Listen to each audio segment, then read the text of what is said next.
في رق منشور والبيت المعمور والسقف المرفوع والبحر المسجور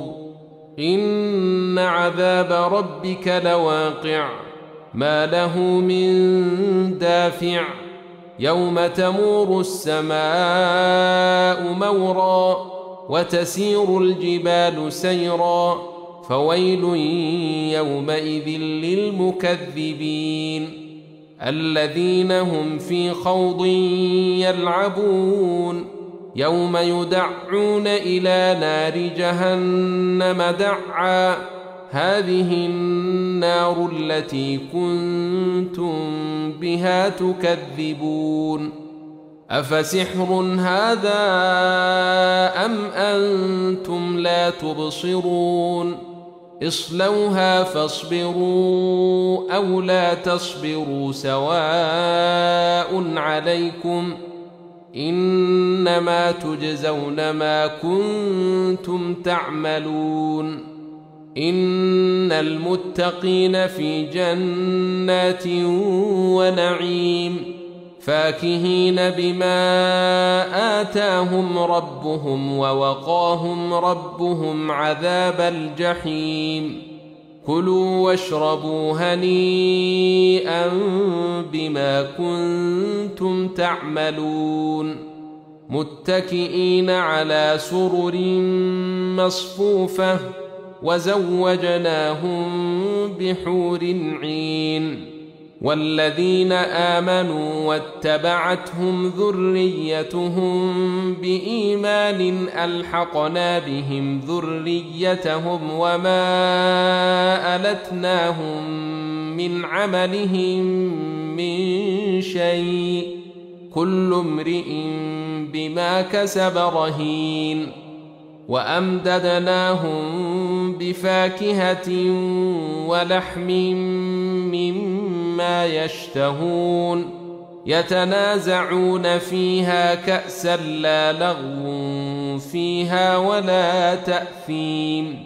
ويطوف عليهم غلمان لهم كأنهم لؤلؤ وأقبل بعضهم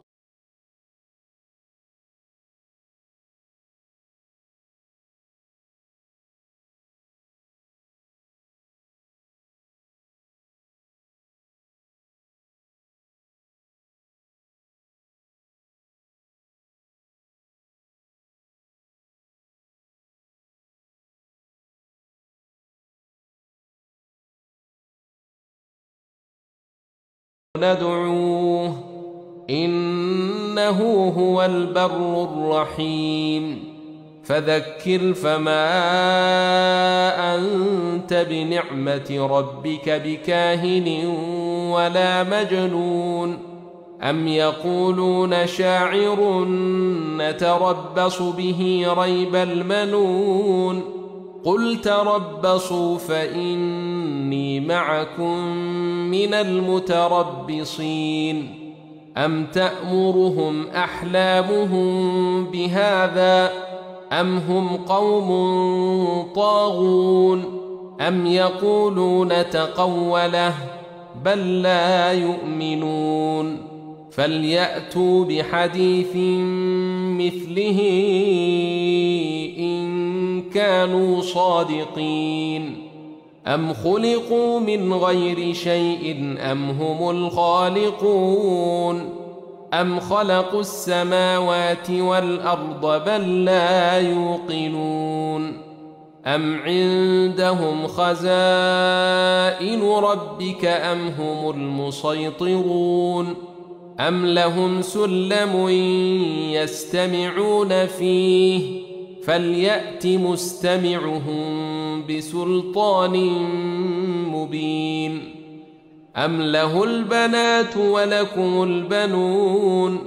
أم تسألهم أجرا فهم من مغرم مثقلون أم عندهم الغيب فهم يكتبون أم يريدون كيدا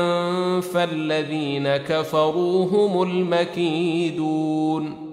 أم لهم إله غير الله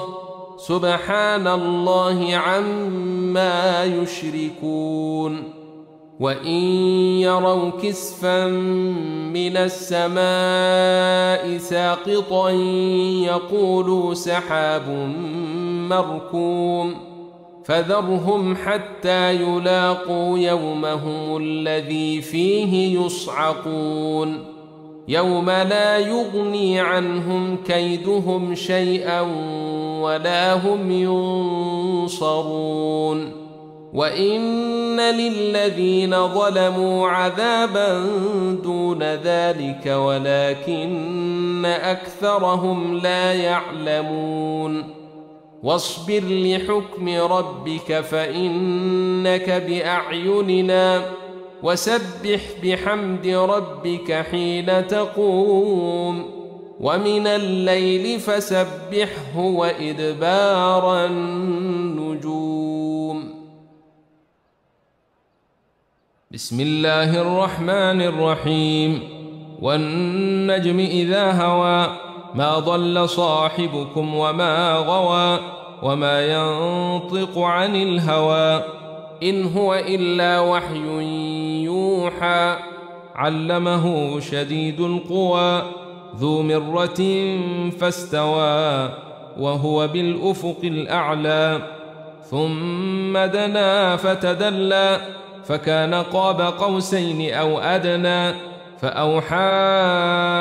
إلى عبده ما أوحى ما كذب الفؤاد ما رئي أفتمارونه على ما يرى ولقد رئيه نزلة أخرى عند سدرة المنتهى عندها جنة المأوى إذ يغشى السدرة ما يغشى ما زاوى البصر وما طغى لقد رئي من آيات ربه الكبرى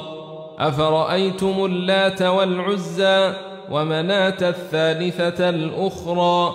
ألكم الذكر وله الأنثى تلك إذا